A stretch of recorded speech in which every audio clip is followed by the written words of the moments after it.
were scared. Yes, I took off. It was on me. Marie, you gotta look out for. She smells fear. I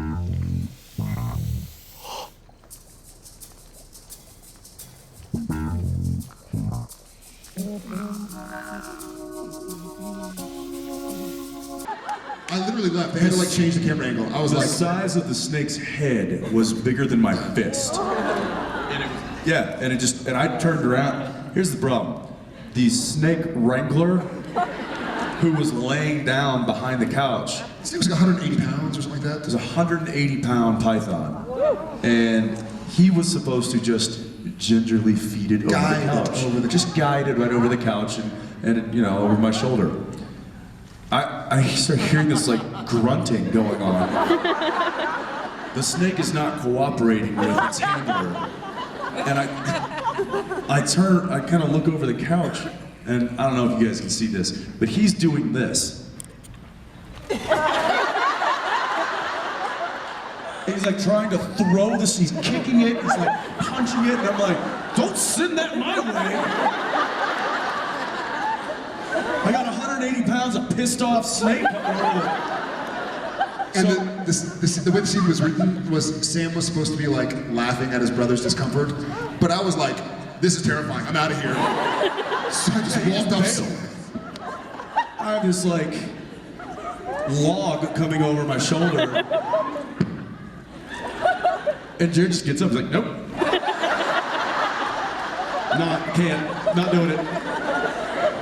Meanwhile, it's like, okay, well, I can't move because I'm frozen in terror right now. It was the first time I've ever just flat out refused to do something that's in the script, and I didn't think I was going to have to do anything. I know, but I didn't think I was going to refuse it. But I was like, nope, I'm gone. And so I walked out, and I ended up in Video Village where the director sits, and Phil looked at me and he's like, hey, you're supposed to be in there. And I was like, I think he saw it in my face. He didn't question or push me. I think he just saw it in my face and was like, okay, I guess go tie it around Jensen. So that we couldn't see that Sam was no longer sitting on the couch. And what you didn't see, they actually cut away, but you know, we see the snake come over my chest and kind of down, and it actually went right between my legs. And I'm not moving at this point. I'm just like, let it do what it's gonna do. Just let it run its course, because I'm not moving.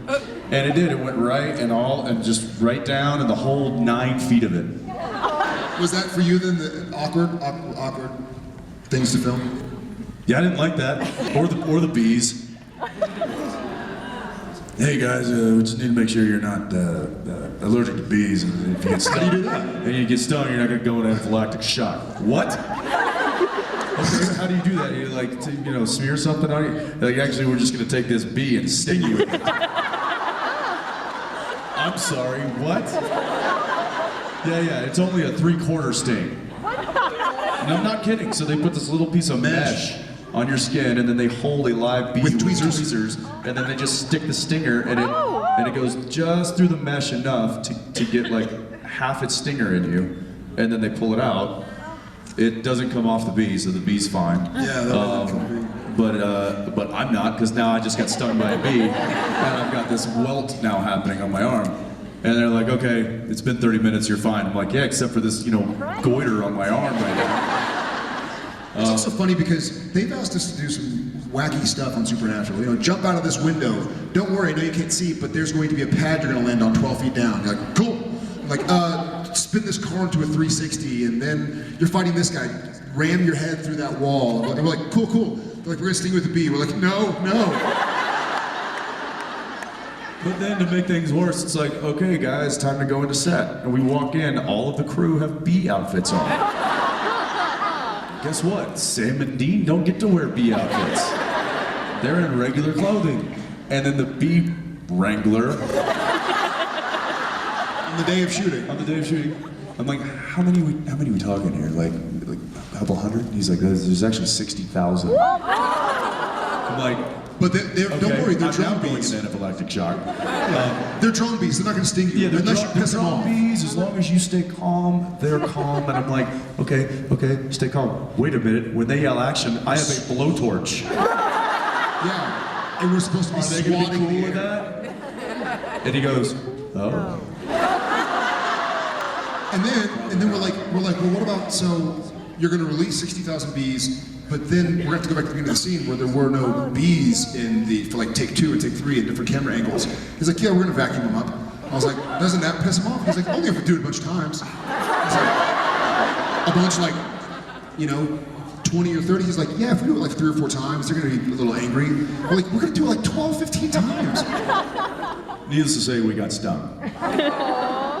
I remember just before Kim, our director, just before he yelled action, they were like, okay, roll sound, and I mean, they're all over the place. I was like, okay, 34 Baker, take 2. They just have a marker, they run off, and I'm like kind of crouched down, and I'm like kind of flicking bees, they're on me, just landing on me, and I'm like, oh my gosh, find a happy place, find a happy place. And they're like, okay, ready, and just before he yelled action, boom! One had gone right up my shirt and got me right on the upper part of my seat. Took us. And he was like, ready, and I was like, wait! And I reached back there and actually pulled the stinger out. I was like, okay!